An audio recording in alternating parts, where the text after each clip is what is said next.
My mother-in-law kidnapped my baby to give her to my infertile sister-in-law, claiming I'm an unfit mother. How it traumatized my family and tested my marriage. I'm a 28-year-old woman, and I've been married to my husband, who is 29, for 4 years. We met through a mutual friend and started dating 6 years ago. After 2 years of dating, we decided to get married. About a year ago, I found out I was pregnant, and 4 months ago, I gave birth to our daughter. Everything seemed perfect. Our families got along, and my in-laws liked me. My sister-in-law, who's 25, was especially close to me, and we often had brunch together on weekends. She had been trying to get pregnant for over a year, but hadn't had any luck. When I found out I was expecting, she had herself checked out and discovered she was infertile. We felt so bad for her, and although we tried to keep the pregnancy low-key around her, she insisted that we didn't need to hide our joy. She was genuinely happy for us and supported us throughout the process. Her husband was also very supportive, and we made an effort to be understanding of her situation, especially since she'd been trying for so long. I've been on maternity leave, staying home with our daughter, but my husband couldn't take paternity leave, so he had to continue working. Managing everything on my own was difficult, so I started looking for a nanny to help care for our daughter when I returned to work. In the meantime, I'd ask either my mother or my mother-in-law for help when needed. I had a good relationship with my mother-in-law, so I didn't think twice about asking her to watch the baby while I did other things at home. My husband was fine with it too. That was until 3 days ago when my mother-in-law did something utterly shocking. My husband was on a business trip and returned yesterday. On that day, I was in the shower and left my daughter with my mother-in-law in the living room. When I finished, I came out to find the house empty. My daughter and my mother-in-law were both gone. I panicked and tried calling her, but she ignored my calls. Instead, she sent me a message telling me that she had taken my daughter to give her to my sister-in-law, claiming that my sister-in-law deserved a baby more than I did.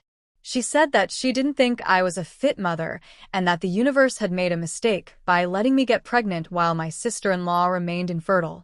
She was correcting the mistake by giving my daughter to her. I was furious and terrified. I immediately called the police and reported what had happened. I was shaking with fear as I frantically told them the situation. I told them to head to my sister-in-law's house because that's where I thought they might be. I even drove there myself, but neither of them was there. We then went to my mother-in-law's house, where I found my father-in-law, who looked completely confused when he saw the police car. I quickly explained everything to him and asked if he knew where they were. Thankfully, my father-in-law stepped in and mentioned that he had overheard a conversation between my mother-in-law and my sister-in-law about a nearby hotel. He hadn't thought much of it at the time, but when we brought it up, he remembered the hotel's name and led us there. We found them at the hotel, with my daughter, where they were yelling and cursing at me as they were being arrested. It was a surreal moment. I couldn't believe that I had allowed these women into my life, much less trusted them with my child. I don't know what their plan was, but all that mattered to me was that I got my daughter back. I am incredibly grateful to my father-in-law for helping me. He could have easily withheld the information to protect his wife and daughter, but instead, he helped me find my daughter. I'll never forget his support. After getting my daughter back, I immediately called my husband and told him everything. He was silent for a while before saying he would talk to me once he returned. Due to a storm, he couldn't come home until yesterday, so I didn't question his reaction too much at first, thinking he just needed time to process everything. However, when he returned, he was still quiet. I couldn't stand the silence anymore and finally asked if he had anything to say about what happened. That's when he told me that the first thing he did after landing was go to the prison to visit his mother and sister. He said he was devastated after talking to his mother, who was crying and explaining that what she did came from a place of grief and that they regretted it. She begged him to help her get out of jail, saying she realized her mistake and would do anything to make things right. My husband was shattered, and he told me he broke down in front of me because he never imagined his mother and sister could do something so awful. At that moment, I lost my temper. Instead of comforting him, I snapped because I was so furious. Instead of coming home to his family after such a traumatic event, the first thing he did was visit the criminals, his own mother and sister. I felt completely betrayed, and I couldn't control my anger. I told him that his mother's tears were nothing but a ploy to gain his sympathy, and he had fallen for her act exactly as she intended. I said that if he wanted to sympathize with her and his sister, he could, but he shouldn't involve me or expect me to feel sorry for him. After all, I was the one who had gone through the most traumatic experience of my life while he wasn't there. Instead of checking on me and our daughter, he went to his mother to console her and was now upset about their feelings, disregarding the concern he should have shown for his wife and child. I must have yelled at him for about half an hour, and he stood there silently, letting me vent. Once I finished, he explained that he didn't come straight home because he already knew we were safe. He visited his mother and sister first because he was also struggling emotionally, stuck in another city, and knowing his family was dealing with such a grave situation. He felt helpless for not being able to return sooner and said I hadn't asked about his feelings either. He pointed out that I was invalidating his emotions while screaming at him instead of listening. Hearing that made me feel terrible for letting these women into my life and endangering my daughter. Then he asked me to consider how betrayed and lost he must have felt, knowing his own family, people he had trusted all his life, had done something so unimaginable to his wife and child. Although he apologized for being insensitive and not visiting us first, he also felt I owed him an apology for the hurtful things I said and for making him feel worse. Still furious, I refused to apologize and doubled down, insisting that his mother had manipulated him with fake tears and he had fallen for it. He tried to reason with me, saying the issue wasn't just his mother's actions but the way we both had failed to consider each other's feelings. However, I couldn't see his perspective in my anger. The argument continued until our daughter woke up, prompting him to leave the room to soothe her. Afterward, he didn't return to the living room, and I assumed he had gone to bed. Out of spite, I chose to sleep on the couch. Around midnight, he came to ask me to sleep on the bed, concerned about my back, but I refused again out of spite. He even offered to switch places with me, but I declined. Eventually, he gave up, and I later heard him crying in the bedroom. I felt awful but was too stubborn to apologize. I eventually fell asleep and woke up when he was getting ready for work. He left without saying goodbye or even looking back at me. Now that my anger has subsided, I feel guilty about how I treated him. My emotions have been heightened lately, especially after the ordeal with my mother-in-law and sister-in-law, but I see his point now. If I were in his position, far away and finding out my family had done something unthinkable, I wouldn't know how to handle it either. While I still feel hurt that he went to them first, he did apologize, and I'm questioning whether I overreacted. I'm unsure if I should apologize to him because I'm afraid I truly hurt him. Update. After reflecting on the situation and considering feedback, I decided to apologize for how I reacted. While my husband's decision to visit his mother and sister first was wrong, my reaction, yelling and invalidating his feelings, was also unfair.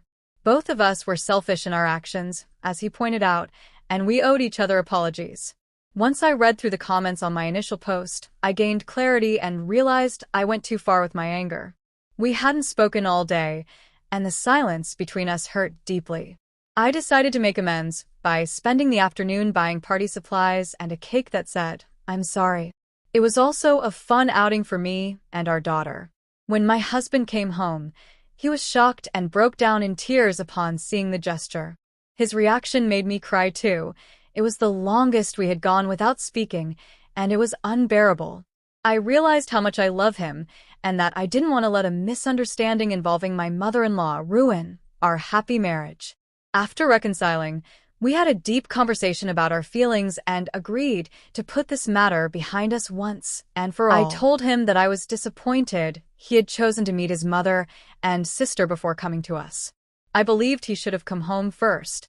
While I understood his need for closure, given how betrayed he felt by them, we were his family now, the family he had chosen, and he owed us that priority. He agreed and apologized, explaining that he hadn't been thinking clearly since I revealed what his mother and sister had attempted. Being stuck in a hotel during the storm only added to his confusion, leading to his poor decision. He assured me he regretted his actions and clarified that his conversation with his mother hadn't made him feel sorry for her. Instead, it frustrated him further about how his family had turned out. He felt hurt when I accused him of letting his mother manipulate him, as he insisted that nothing mattered more than the safety and well-being of his family, not even his own mother. He also expressed disappointment that I yelled at him when he was feeling his lowest instead of trying to understand his perspective. I had worsened the situation by not acknowledging my behavior, so I apologized as well. Now, there's peace in our household. We're back on good terms after realizing we both had been selfish, leading to the conflict. However, we remain a team, as we always will be. On another note, many people have asked about my father-in-law. He's doing okay, considering the circumstances. I've been checking in with him daily and staying in touch with his neighbor to keep tabs on him. This situation has been devastating for him. As for my sister-in-law, her husband has filed for divorce after learning what she tried to do. I can't say I feel sorry for them. They deserve what's happening. Update 2. It's been 2 weeks since my last update, and things have been relatively smooth for my husband and me. He's switched to working from home, and we've paused the idea of hiring a nanny since neither of us is comfortable leaving our baby with anyone else right now. I'm still feeling paranoid and uneasy, so this setup works best for now. We've also been visiting my father-in-law regularly. He seems deeply distressed, which is understandable given the situation. I feel for him, as his support was crucial in finding my daughter on time. We've lost touch with my sister-in-law's husband since he went silent after announcing his decision to divorce her. We're trying to maintain contact with everyone affected by this ordeal. Meanwhile, my mother-in-law and sister-in-law remain in prison, awaiting trial. None of us has visited them, and I don't plan to, as their actions were unforgivable. I prefer my husband not visit them either, but if he chooses to, I'm unsure how I'll feel about it. At home, things are stable, though there's still an undercurrent of unspoken emotions. My husband occasionally seems distant and troubled, and I worry he's bottling up his feelings. He tends to suppress emotions until they overwhelm him. I've encouraged him to seek help, but he insists he's fine. I'm concerned he'll break down over this and have difficulty recovering. I'm looking for ways to discuss this with him sensitively and welcome any advice. Update 3. Following your advice, I decided to confront my husband about his feelings before his mental health worsened. After our daughter was asleep, I approached him for an honest conversation. Initially, he resisted and tried dismissing my concerns, but I insisted he needed to open up. Eventually, after a few deep breaths, he admitted that he's felt numb since learning what his mother had done. At first, he experienced a whirlwind of emotions: anger, frustration, betrayal, and sadness, but now those feelings have been replaced by emptiness. He struggles to reconcile the fact that the mother and sister he loved could do something so extreme. Despite this, he has resolved never to see them again. He also feels immense guilt for not being there for us when it happened, which only adds to his sense of uselessness. Hearing this broke my heart. My husband had been carrying this burden alone for too long. I encouraged him to seek professional help, and for the first time, he agreed. We embraced for a long time and then went to bed. We've already started looking for a mental health professional, and I also plan to talk to my father-in-law about this to ensure both men receive the support they need. I truly hope things improve for our family.